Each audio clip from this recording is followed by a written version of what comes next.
3 weeks ago, I had an owner-operator on the phone at 11 p.m., and he was pissed. He'd just deadheaded 200 miles to El Paso, based on what a load board told him was hot freight, only to find spot rates sitting at $1.65 a mile. Barely enough to cover his nut, let alone make rent. "Where's the money?" he asked me. "Everyone's saying rates are up, but all I see is garbage." And you know what? Miguel wasn't wrong to be frustrated. Because here's the thing about this market right now. The answer to where did rates go up last week isn't simple. It's not a yes or no. It's complicated. And if you're not looking in the right places, you're going to keep chasing ghosts. So today, I'm breaking down exactly where rates actually moved, where they didn't, and more importantly, where you should be pointing your truck right now to make real money. Let's get into it. All right, straight talk. Rates last week were mixed overall. Not great news if you're looking for some big national rally. But here's where it gets interesting. And this is what I told Miguel that night. Rates did go up in very specific pockets. Reefer markets in Florida and South Texas, hot. Some border markets for vans, also heating up. Flatbed saw selective strength, especially in construction and project lanes. But here's the reality check. Dry vans stayed mostly flat or soft. National van activity actually hit a 3-month low. So if you're running dry van and you've been feeling like you're grinding for scraps, you're not imagining it. The data backs you up. Now Sonar's tender rejection numbers tell us something critical. Reefer rejections are running around 14 to 15%. Flatbed around 11%, and van just 5.5%. What does that mean? It means reefer carriers are getting pickier because they can. Van carriers, not so much.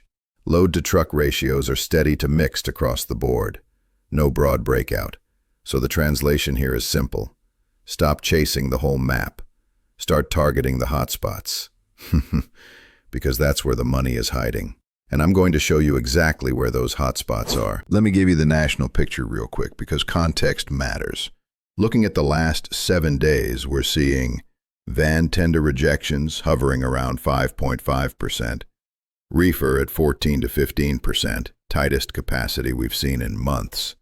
Flatbed holding at about 11%. Load-to-truck ratios, steady to mixed, no big breakout, no broad rally. What we're seeing is pockets of tightness, not a national capacity crunch. And here's what this tells me as a dispatcher. The carriers who are making money right now aren't the ones casting a wide net. They're the ones who know where to fish. They're targeting specific lanes, specific regions where capacity is actually tight and rates are responding. The guys who are still playing the old game, bouncing around the whole country looking for the next hot load, they're the ones calling me, frustrated at 11 p.m. Don't be that guy. So let's talk dry van first, because I know half of you watching this are running 53-footers. Short answer, no big pop. Van activity last week was at a 3-month low. National rates are hovering around $1.70 a mile, roughly 3% above last year, but nothing to write home about. But, and this is a big but, the border markets are on fire. Laredo saw load posts jump 20% week over week. McAllen up 34%. These aren't small moves. These are massive shifts in demand. And this is where my story about Miguel comes full circle. After that night in El Paso, I told him, stop chasing inland freight. Point your truck south. 2 weeks later, he booked a load out of Laredo to LA at $2.15 a mile. Why? Because everyone's talking about ICE checkpoints, ELP enforcement, and capacity getting bottlenecked at the border. Trucks that can run those lanes, trucks with compliant drivers, proper docks, no issues. They're commanding premiums right now. So here's the play for van guys. You earn better money near the southern border than you do grinding through the Midwest right now, period. Dallas to Denver, that's a loser lane. Laredo to anywhere, that's where the dollars are. But you've got to price the risk. ELP violations are spiking. Checkpoint delays are real. If you're not factoring dwell time and enforcement risk into your rates, you're leaving money on the table. Or worse, losing money on what looks like a good load. Now let's talk reefers, because this is where the momentum actually is. Yes, rates are up, modestly. National 7-day average is sitting around $2.05 a mile, trending above last year. Not a moonshot, but consistent upward movement. And here's why. Reefers have something vans don't right now. Seasonality working in their favor. We're in the middle of harvest season. Holiday food flows are ramping up. Produce is moving. Turkey season just peaked. And all of that creates demand that's holding rates steady and pushing them higher in key markets. I had a reefer operator, let's call her Rosa, who called me last month asking if she should park her truck because, annoyed, the market's dead. I told her, Rosa, you're in the wrong lanes. Get to Florida. Get to South Texas. Chase the produce. She listened. Last week she ran 3 loads out of Lakeland, Florida, at an average of $2.47 a mile. Why? Because Lakeland's reefer loads jumped 28% week over week, outbound rates went up 10 cents a mile, and tender rejection rates there briefly hit over 5%, the highest since summer 2022. Translation: tight capacity equals pricing power. So if you're running a reefer, your play is simple. Lean into the holiday food flows. Stage yourself in Central Florida. Book early. Favor multi-stop loads that pay premiums.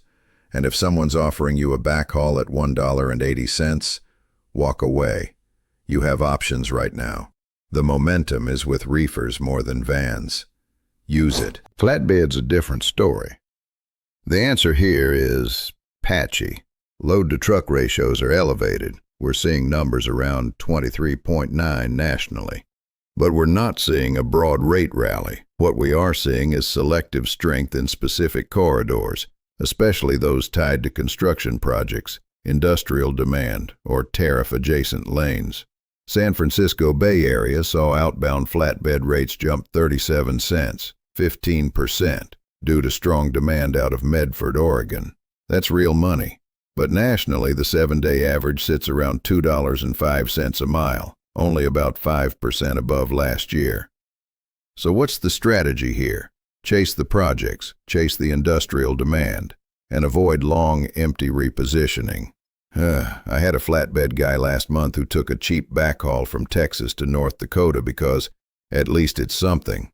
Cost him 3 days and $800 in fuel to reposition into a market that didn't pay. Meanwhile, if he'd stayed in Texas and waited 48 hours, he could have grabbed a wind turbine move to Oklahoma paying $3.20 a mile. Flatbed right now rewards patience and selectivity. Don't chase volume, chase the right freight. Because the wrong freight will bankrupt you faster than sitting still for a day. Let's zoom into Florida for a second, because this is a market you need to understand if you're running reefers. Lakeland, Florida, Reefer Central, saw loads jump 28% week over week and 35% since those new immigration checkpoints went live. Outbound rates climbed 10 cents a mile versus the prior week, sitting at about $2.47 now. That's 3 cents above last year. Why the surge? Enforcement and throughput shifts are tightening local capacity. When ICE converted way stations into immigration and ELP checkpoints, it slowed everything down. Trucks that used to cruise through, now they're sitting for hours. Some drivers can't pass the English test. Some carriers pulled capacity out of the region entirely. And what happens when capacity gets tight? Rates go up. Here's the play for reefers in Florida. Stage yourself in Central Florida, Lakeland, Plant City, Tampa area. Book loads early in the week. Favor multi-stop loads because those pay premiums when everyone's scrambling for trucks. And if you're bilingual and your paperwork's clean, you just became the most valuable truck in the market. The Commercial Carrier Journal reported tender rejections spiking in Florida to levels we haven't seen since 2022. That's not a warning sign. That's an opportunity. When carriers start rejecting freight, it means they have better options. Be the truck that has better options. Now, South Texas, this is where the magic's happening for both vans and reefers. Laredo van volumes up 20%. McAllen up 34%. Reefer demand surging across McAllen, El Paso, Nogales. Outbound rates from McAllen climbed 7 cents to about $2.03 a mile for reefers, 14 cents above last year. A 1,600-mile McAllen to LA load is now netting about $2,910. That's $800 more than last year. Why? Same story as Florida. Border enforcement bottlenecks creating artificial capacity shortages. Here's the tactical play. Time your arrivals to mid-week tenders. That's when shippers are panicking because their weekend freight didn't move and now they need trucks now.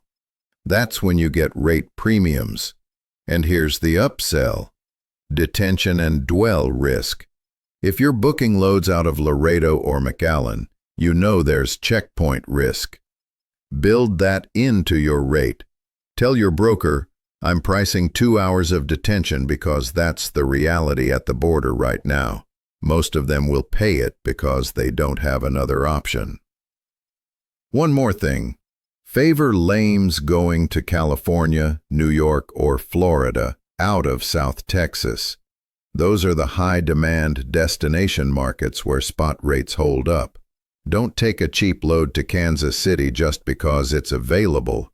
Chase the dollars, not the activity. Quick lightning round of other markets you should have on your radar. Nogales and Tucson, reefer. Off-peak import push is tightening capacity. If you're running the Southwest, keep an eye on these markets. Select flatbed corridors.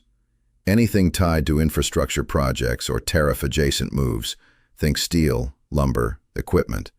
Those are showing firmer bids. And here's a quick rule of thumb I use every single week. Follow the imports, produce, and projects. That's where freight originates. That's where demand gets created. And that's where rates respond first. Don't follow the crowd.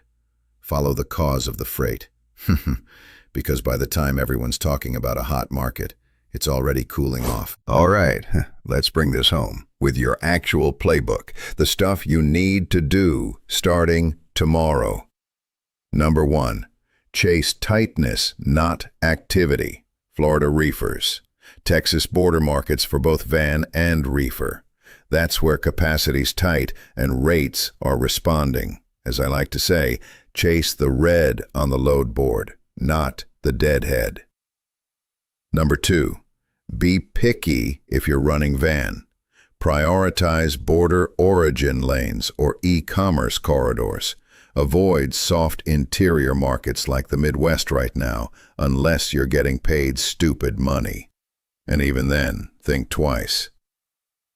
Number 3, mind the enforcement. ELP violations and immigration checkpoints in Florida, Texas, and Arizona aren't going away. They're slowing capacity down, which is good for rates, but only if you can navigate them. Make sure your drivers are compliant, make sure your paperwork's clean, and price the risk into every load you book. Miguel, that owner-operator I told you about at the start, he's not calling me at 11 p.m. anymore. Why? Because he stopped chasing the whole country and started targeting the markets where capacity's actually tight. He's running 15% fewer miles, but making 30% more money. That's the game right now. Less activity, higher quality, better pay. Look, this market's not easy. I'm not going to sugarcoat it. But the money is out there. It's just not where everyone's looking. If you found this breakdown helpful, do me a favor. Hit that subscribe button and turn on notifications.